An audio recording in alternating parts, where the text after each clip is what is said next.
Sorry கொஞ்சம் late ஆயிடுச்சு. ஏய் என்ன பவுடர் தானே? வா, முக்கியமான ஒருத்தரை மீட் பண்ணோம். எனக்கே டென்ஷனாக இருக்கு. யார? ஃபாதர்.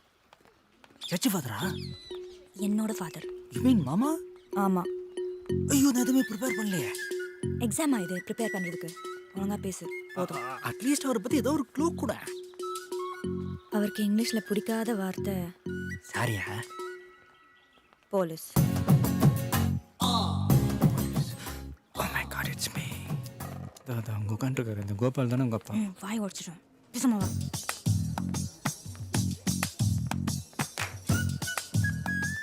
அத்தை, தங்கச்சி பல்லவி. அப்பா வணக்கம். பா விஜய். சாரி சொல்லுங்கள்.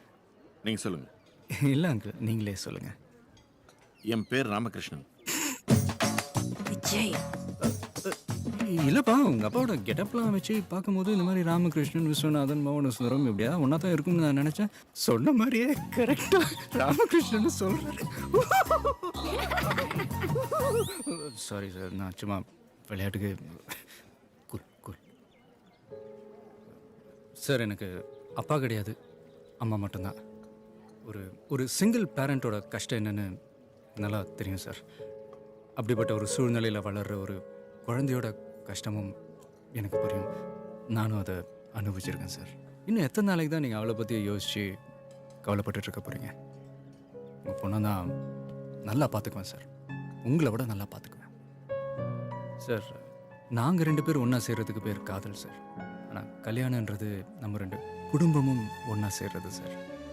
சார் சத்தியமாக சொல்கிறேன், இந்த மாதிரி ஒரு குட்டி தங்கச்சி இல்லைன்னு நான் ரொம்ப ஏங்கியிருக்கேன் சார். எனக்கு ஒரு தங்கச்சி கிடைக்க போகிறா சார். இது மாதிரி நல்லது கெட்டதெல்லாம் எடுத்து அட்வைஸ் பண்ணுறதுக்கு எனக்கு அப்பா கிடையாது சார். இனிமேல் தோளில் தட்டி கொடுத்து அட்வைஸ் பண்ணுறதுக்கு மாமா நீங்கள் எனக்கு கிடைக்க போகிறீங்க. விஆர்எஸ் வாங்கிட்டு என் கூட வந்துடுங்க சார்.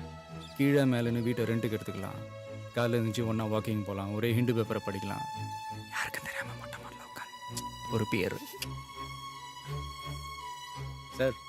லஞ்சமே வாங்காத நேர்மையான போலீஸ் சார். நான் பேசிக்காக மேக்ஸில் வீக் சார். நியாயமாக வாங்குற என்னோட சம்பள பணத்தை இந்த ஷேர் மார்க்கெட்டில் எப்படிலாம் இன்வெஸ்ட் பண்ணலாம் நீங்கள் எனக்கு கற்றுக் கொடுங்க சார். பல்லவி நான் ட்ராப் பண்ணுறேன் சார் காலேஜில். எங்கம்மா சமையலில் பின்னுவாங்க. இந்த சிக்கன் மட்டன்லாம் சமைக்கிறப்போ உங்களுக்கு கேரியரில் தான் கொடுத்து விட சொல்கிறேன். என்ன சித்தி?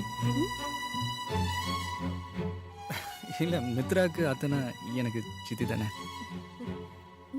நீங்கள் பணியாரம் பண்ணிங்கன்னா எங்கள் அம்மாவுக்கு கொடுத்து விடுங்க. நீங்களும் எங்கள் அம்மா ஒன்றா உட்காந்து டிவி சீரியல் பாருங்கள். ஆனால் மாமா இதெல்லாம் ஒரே வருஷம்தான். அதுக்கப்புறம் உங்கள் பேர பிள்ளைய பார்த்துக்கிற பெரிய பொறுப்பு உங்களுக்கு இருக்குல்ல சார். குடும்பம் தான் சார் எல்லாத்தையோட முக்கியம். உங்களுக்கு பிடிக்கலன்னா இந்த கல்யாணமே நடக்காது சார். நீங்கள் இல்லாமல் மித்ரா எனக்கு வேணாம் சார். சார் நான் ஐஸ் வைக்கிறேன்னு நினைக்காதீங்க, நிஜமாக தான் சார் சொல்கிறேன் சார். ப்ரப்போஸ் வேணால் நான் மித்ரா கிட்ட நான் தனியாக பண்ணியிருக்கலாம். பட் அவங்களோட எல்லாமும் எனக்கு வேணும் சார்.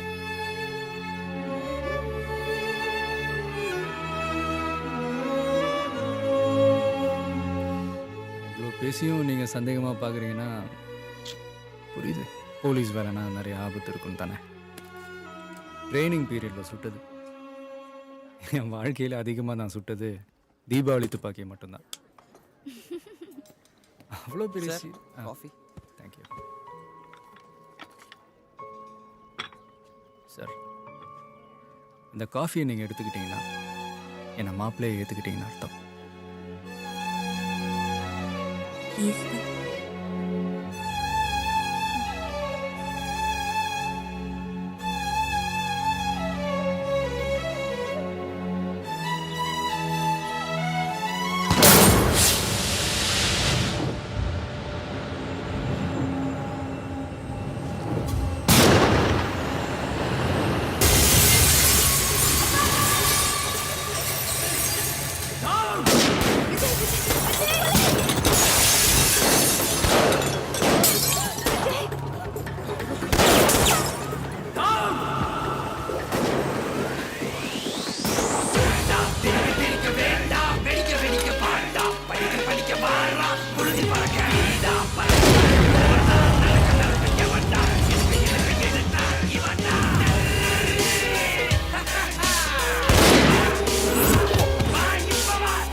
சார்.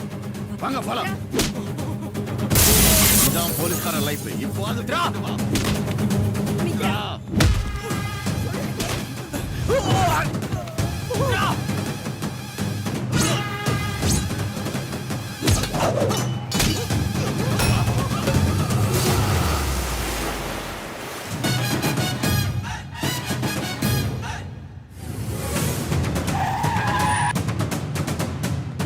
ஏய் இல்ல.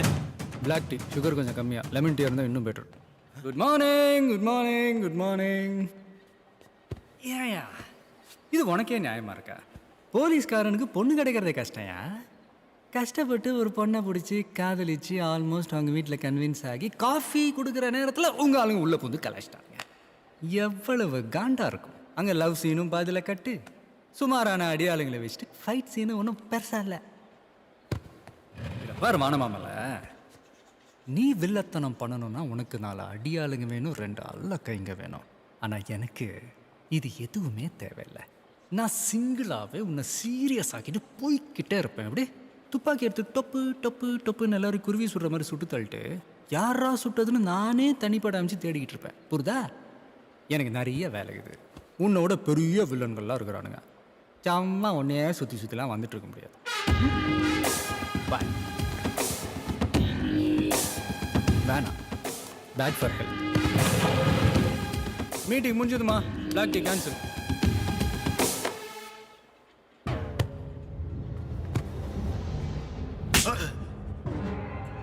என்ன நீங்களும் ஒன்றும் பண்ண மாட்டேன்றீங்க.